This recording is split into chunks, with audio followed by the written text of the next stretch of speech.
Assalamualaikum warahmatullahi wabarakatuh. Selamat pagi, salam sejahtera untuk kita semua. Perkenalkan, nama saya Nafisa. Saya adalah salah satu dosen dari program studi S1 Akuntansi Fakultas Ekonomi dan Bisnis di Universitas Pamulang. Saat ini saya mengampu mata kuliah Auditing 1, di mana mata kuliah Auditing 1 ini adalah mata kuliah yang wajib ditempuh oleh mahasiswa semester 3, yang dimana mata kuliah Auditing 1 ini berisi tentang bagaimana seorang akuntan publik dan bagaimana pekerjaan dari seorang akuntan publik. Isi dari mata kuliah Auditing 1 ini yang pertama adalah bagaimana pengertian auditing itu sendiri serta perbedaannya dengan akuntansi, kemudian standar audit yang digunakan pada pemeriksaan, juga disertai dengan kode etik akuntan yang diperlukan seorang akuntan publik, serta laporan audit yang perlu dibuat oleh seorang auditor atau akuntan publik, serta opini apa saja yang diperlukan oleh laporan keuangan. Dan mahasiswa juga harus dapat mengetahui serta memahami bagaimana proses dari auditing secara keseluruhan. Mata kuliah Auditing 1 ini disampaikan dengan teknik DIA, Delivery Interaction Assessment, di mana delivery di sini adalah metode yang digunakan dosen dengan mahasiswa. Dosen memberikan ceramah mengenai mata kuliah tersebut, serta interaksi yang dibutuhkan dari mahasiswa itu sendiri, yaitu berupa tanya jawab yang belum dipahami oleh mahasiswa tersebut.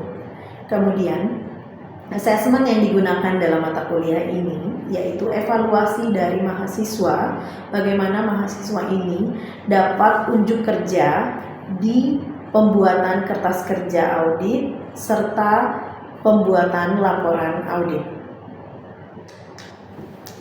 Mata kuliah Auditing 1 ini memiliki bobot 3 SKS, yaitu dengan bobot nilai yang pertama adalah absensi 10%, tugas 20%, UTS 30%, dan UAS 40%. Capaian pembelajaran lulusan yang diperlukan oleh mata kuliah Auditing 1 ini adalah yang pertama, mahasiswa mampu menyusun kertas kerja melalui pengumpulan dan pengikhtisaran bukti audit atas laporan keuangan sesuai dengan standar audit yang berlaku pada perundang-undangan atas audit laporan keuangan. Kemudian mampu juga mahasiswa mensupervisi, mengevaluasi bukti, serta menganalisis resiko untuk laporan keuangan. Kemudian mahasiswa juga dapat mengidentifikasi standar profesional akuntan publik dan menguasai konsep penilaian resiko serta materialitas, dan juga mampu menyusun laporan audit. Capaian pembelajaran mata kuliah ini adalah peserta didik mampu menjelaskan konsep, teori, dan teknik audit, membuat rencana pengauditan, menganalisa permasalahan yang ada, melaksanakan pekerjaan audit lapangan, membuat dan melaporkan hasil audit, serta berkomunikasi secara baik dan memberikan rekomendasi audit, dan juga melaksanakan evaluasi atas pekerjaan audit itu sendiri. Mata kuliah Auditing 1 ini memiliki sistem pembelajaran berupa blended learning, yaitu kombinasi antara luring, yaitu pertemuan tatap muka antara dosen dan mahasiswa, serta dalam bentuk luring, yaitu online melalui Learning Management System Universitas Pamulang. Berikut ini adalah proses video pembelajaran secara luring atau tatap muka yang dilakukan pada mahasiswa dan dosen di Universitas Pamulang untuk mata kuliah Auditing 1. Bismillahirrahmanirrahim. Assalamualaikum warahmatullahi wabarakatuh. Waalaikumsalam warahmatullahi wabarakatuh. Apa kabar teman-teman semua? Baik. Mudah-mudahan dalam keadaan sehat walafiat ya ya. Semangat. Oke, kita hari ini belajar satu untuk pertemuan pengendalian internal. Oke, sebelumnya saya mau nge-review dulu nih teman-teman di pertemuan-pertemuan yang sebelumnya itu masih ingat nggak tentang yang pertama yaitu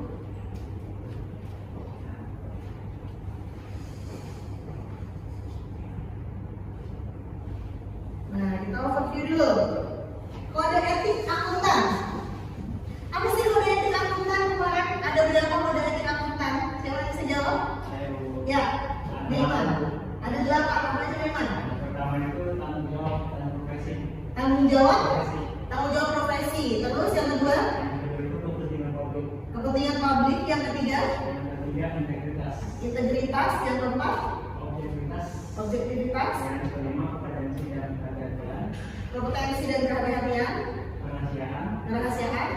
Perilaku profesional. Perilaku profesional. Dan standar teknis. Dan standar teknis. Jadi kode etik akuntan itu dibutuhkan oleh akuntan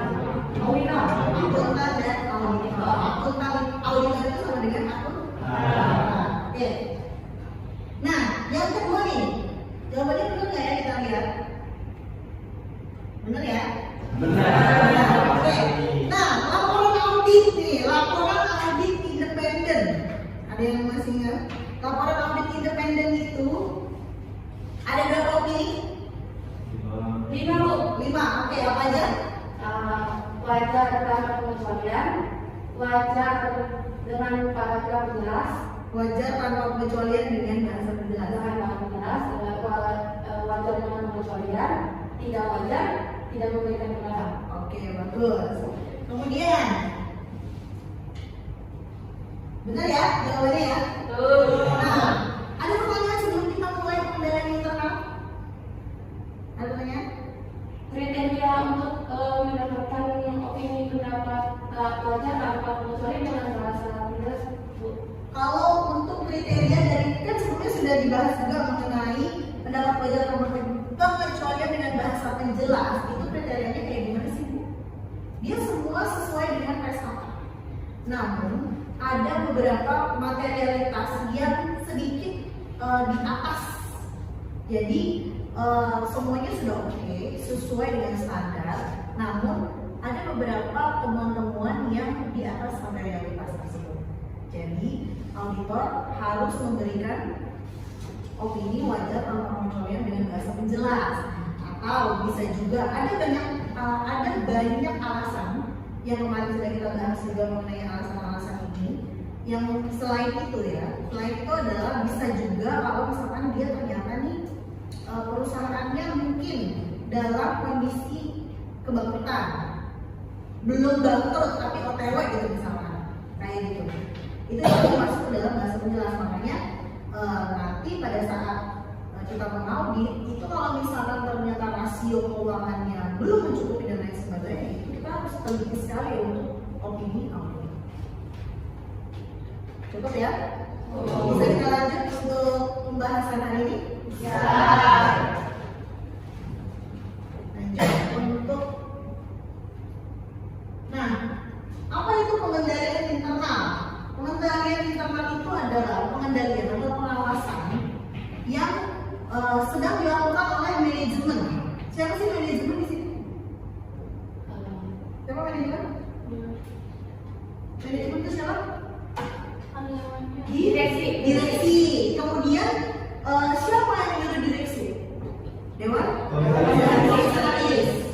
Jadi berkesinambungan nih antara komisaris yang punya perusahaan sama yang menjalankan perusahaan. Maka dibutuhkanlah pengendalian internal. Seperti itu. Itulah pengendalian internal. Kemudian untuk mencapai pengendalian internal itu ada 3 golongan yang dituju. Yang pertama adalah keandalan laporan keuangan. Sudah pasti. Kalau laporan keuangannya andal, sudah pasti pengendalian internalnya bagus. Kemudian yang kedua adalah efektivitas dan efisiensi operasi. Contohnya gini teman-teman, efektivitas. Ada nggak contoh di perusahaan itu efektif menggunakan kertas misalnya. Kalau penggunaan kertas itu efektif atau efisien? Efisien. Kalau efektif ya kayak gimana?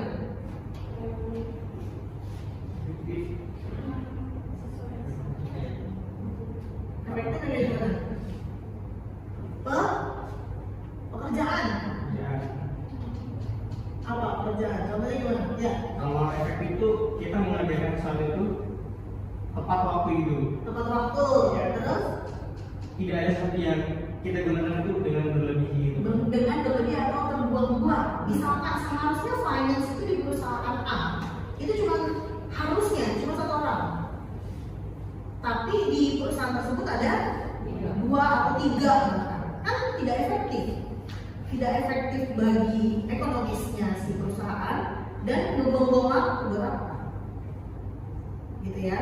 Nah, kemudian yang ketiga adalah kepatuhan terhadap hukum dan peraturan yang berlaku. Pengendalian internal, pengawasan itu semua berhubungan dengan kamu patuh atau tidak.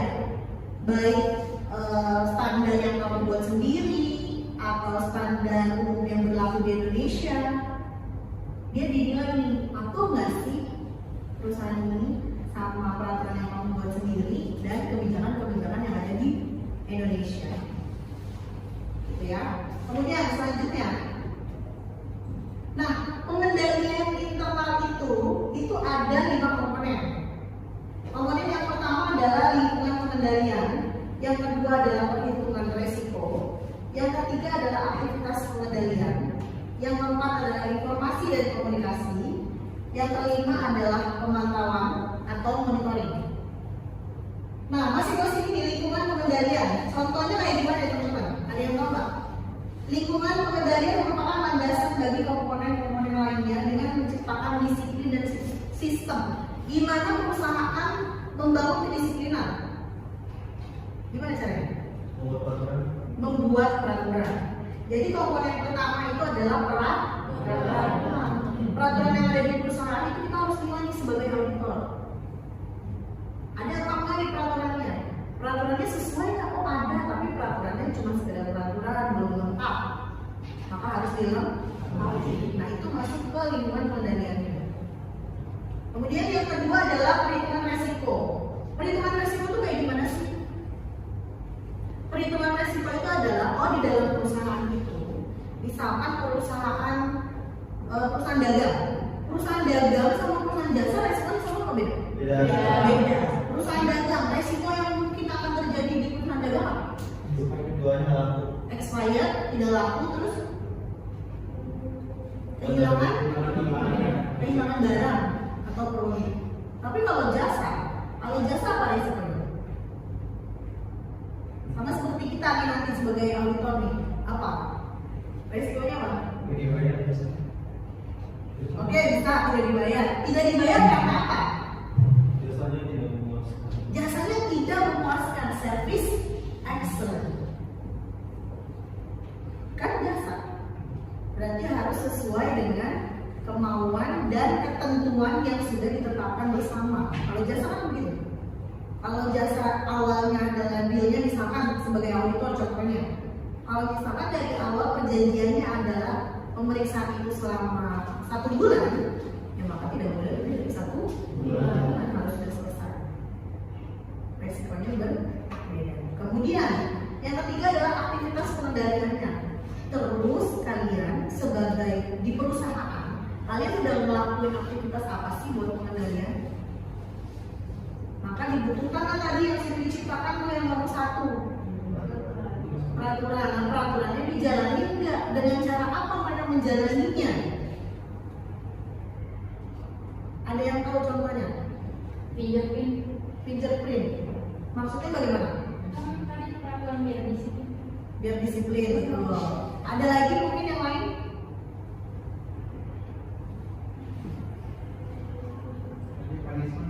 Punishment. Bisa. Jadi di peraturan tersebut ada punishment, ada hukuman bahwa kalau tidak menjalani ini, maka aktivitas pengendaliannya nanti kamu akan dikenakan sanksi. Bisa saja karena adanya peraturan tersebut, kita harus tetap waspada, kita harus tetap kontrol gitu, sesuai dengan peraturan.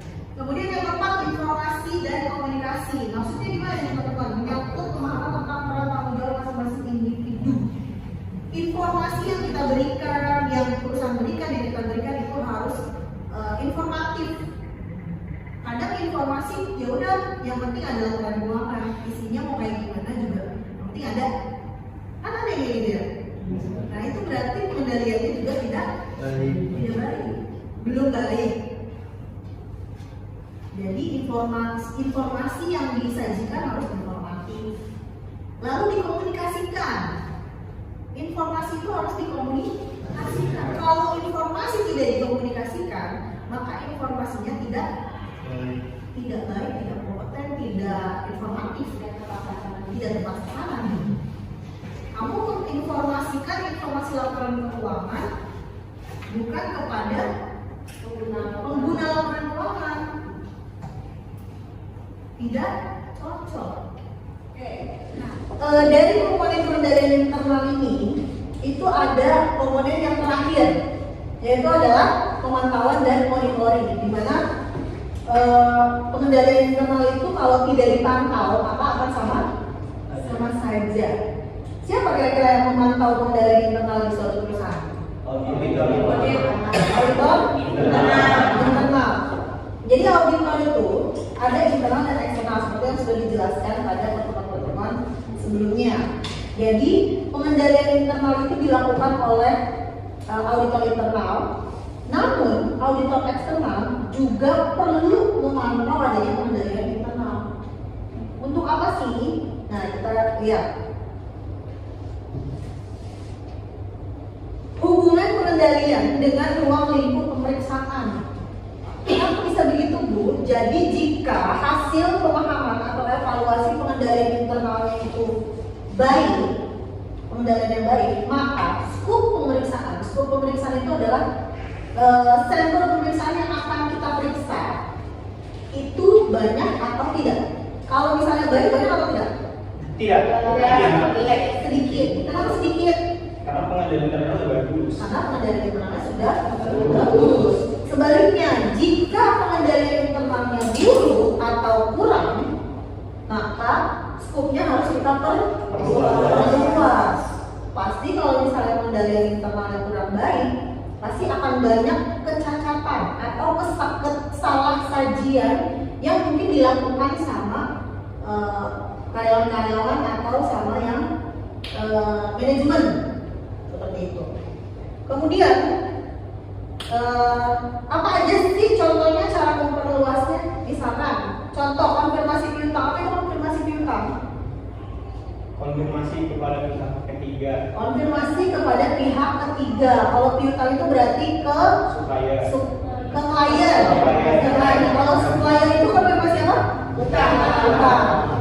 Karena ini piutang, maka ke customer atau ke klien. Jadi kita lakukan konfirmasi, itu jumlahnya harus lebih diperbanyak. Misalkan perusahaan itu punya 50 klien, maka yang harusnya biasanya kalau kita hitung sampling, nanti kita akan ada pertemuan berikutnya tentang sampling. Misalnya dari 50, itu sampling 20. Karena pengendaliannya jelek, maka samplingnya berapa? 35 gitu. Jadi diperluas atau mungkin 40 gitu. Itu ya. Jadi hubungannya makanya kenapa kita harus mengetahui pengendalian internalnya dulu. Baru kita akan lanjut nih ke substantif, ke pencatatan laporan keuangan lainnya. Kemudian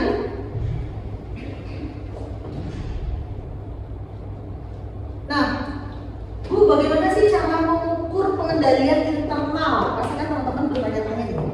Gimana ya Bu cara kita kan nanti kan akan jadi auditor ya. Gimana Bu caranya mengukur pengendalian internal? Itu ada 3. Yang pertama itu dari ICQ, yang kedua itu dari flowchart, dan yang ketiga itu dari narratif. Apa sih ICQ itu? ICQ itu adalah isinya pertanyaan-pertanyaan atau kertas kerja yang isinya pertanyaan-pertanyaan yang hanya dibutuhkan jawaban iya atau tidak saja. Kenapa Bu ya atau tidak? Karena kita ingin mengetahui kepatuhan dari pengendalian internal di perusahaan tersebut patuh atau bukan nih? Peraturan-peraturan yang dia buat, dia lakukan tidak? Dia maksudnya dijalani atau tidak? Nah, ICQ itu kita bisa buat berdasarkan prosedur audit. Ya. ICQ kita bisa buat berdasarkan prosedur audit. Jadi kita kan bikin prosedur audit dulu nih nanti. Prosedur auditnya kalau kita mau periksa pas, kita mau ngapain ya prosedurnya ya? Nah, maka kita bikin nanti ICQ-nya dari prosedur yang sudah kita buat juga. Kemudian yang kedua adalah flowchart. Apa itu flowchart? Arus atau bagian suatu aktivitas. Misalkan, kalau mengeluarkan kas itu harus dari finance, kemudian harus ada approval. Nah, itu kita gambarkan sebagai auditor, kita harus bisa menggambarkan alur yang ada di perusahaan itu ya. Peraturan tersebut misalkan mengatakan pengeluaran kas itu ada 5 tahap, maka kita harus bikin 5 tahap. Setelah kita gambarkan, setelah kita buat, maka kita lakukan walkthrough atau terjun ke lapangan. Benar nggak sih dia melakukan aktivitas ini sesuai dengan prosedur yang dia buat? Kemudian yang ketiga adalah naratif. Naratif itu adalah deskripsi atau memo yang dibuat oleh auditor, hanya mendeskripsikan tentang pengendalian internal itu kayak gimana, cerita. Nah, naratif ini itu biasanya digunakan untuk perusahaan yang masih kecil. Jadi dia bisa digambarkan secara deskriptif. Kalau sudah menengah ke atas itu butuh yang ICQ dan flowchart. Kemudian, nah ini kita mau exercise sedikit ya teman-teman ya. Contoh tadi yang saya bilang, kita mau bikin ICQ nih teman-teman. ICQ itu berdasarkan prosedur audit. Nah, prosedur audit ini, contoh satu, prosedur audit memeriksa penyajian kas dan secara kas di neraca dan catatan atas laporan keuangan sesuai dengan standar akuntansi keuangan. Gimana bikin ICQ-nya teman-teman? Yang hanya membutuhkan jawaban iya dan tidak. Siapa yang bisa? Ya, coba enggak? Ya, boleh lanjut.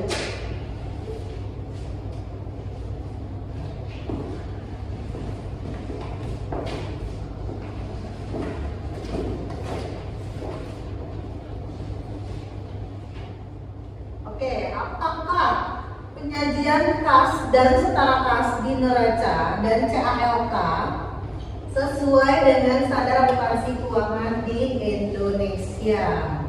Betul ya teman-teman ya? Betul.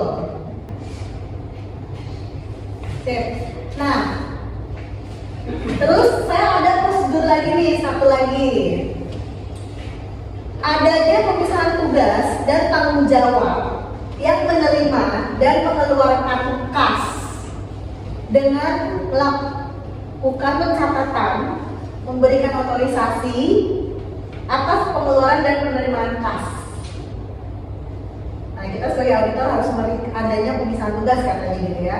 Nah, gimana cara kita sebagai auditor untuk membuat ICQ ini? Tapi saya maunya satu prosedur ini coba kita buat 2 pertanyaan. Coba yang pertama, pertanyaan dari satu prosedur ini siapa? Yang bisa? Ya, silakan.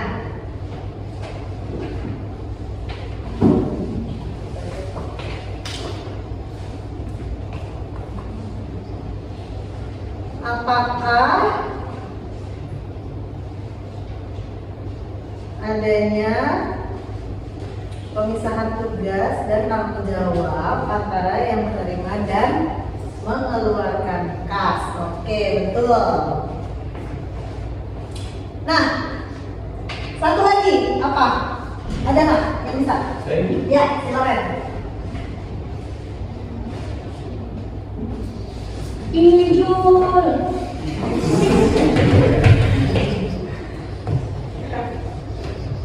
Apakah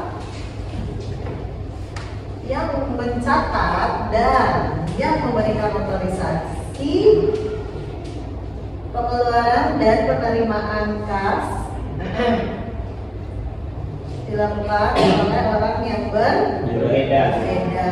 Oke, betul ya teman-teman ya? Oke, nah ini ada contoh dari ICQ. Nah ini ada 16 pertanyaan. Jadi kalian nanti akan buat seperti ini. Jadi nanti kita akan berikan prosedur audit. Kita akan membuat prosedur auditnya dulu. Nanti prosedur audit sudah dibuat, maka kita akan buat kertas kerja ICQ. Paham ya? Paham. Dan nanti berarti tugasnya kalian bikin yang flowchart. Yang bikin flowchart dari prosedur apa tadi kalau Dari prosedur proses. dari proses. Oke. Ada pertanyaan terkait pengendalian internal? Saya Bu, Ya. pertanyaan bagaimana pengendalian internal memberikan tekanan signifikan pada suatu sistem perusahaan yang akan memberikan dampak pada integritas perusahaan tersebut? Bagaimana Bagaimana pengendalian Pengendalian internal internal memberikan tekanan signifikan terhadap sistem perusahaan yang akan memberikan dampak pada integritas perusahaan tersebut? Oke, hubungannya apa sih katanya pengendalian internal sama dampaknya terhadap integritas perusahaan? Apa? Kira-kira dari bawah. Kenapa pengendalian internal itu menjadi dampak perusahaan yang berintegritas? Sudah pasti ya. Pengendalian internal yang baik maka akan menekan ke kecurangan atau fraud. Kalau kecurangannya minim, maka pengendaliannya Bagus. bagus. Bahkan kalau perlu tidak ada kecurangan. Minim salah saji. Sudah pasti kalau minim salah saji, tidak ada kecurangan, sudah otomatis perusahaan itu akan dilihat apa? Bagus atau berintegritas. Laporan keuangan yang disajikan juga berintegritas. Maka sudah pasti. Karena dalam perusahaan itu karyawan kan dari berbagai macam wilayah gitu ya. Sudah pasti itu akan tersebar ke mana-mana. Oh perusahaan ini bagus, di kantor saya bagus, aturannya baik, sesuai, kesejahteraannya oke, minim fraud, minim kecurangan, maka perusahaan itu pasti dinilai baik sekali. Itu ya teman-teman ya. Ada tanya lagi mungkin? Cukup ya. Jangan lupa flowchartnya dibuat. Nanti kita akan ulas kembali pada e-learning Unpam. Tidak ada pertanyaan lagi? Cukup ya. Terima kasih. Semoga ilmunya bermanfaat. Berkah selalu, semangat, sehat, dan terima kasih. Assalamualaikum warahmatullahi wabarakatuh.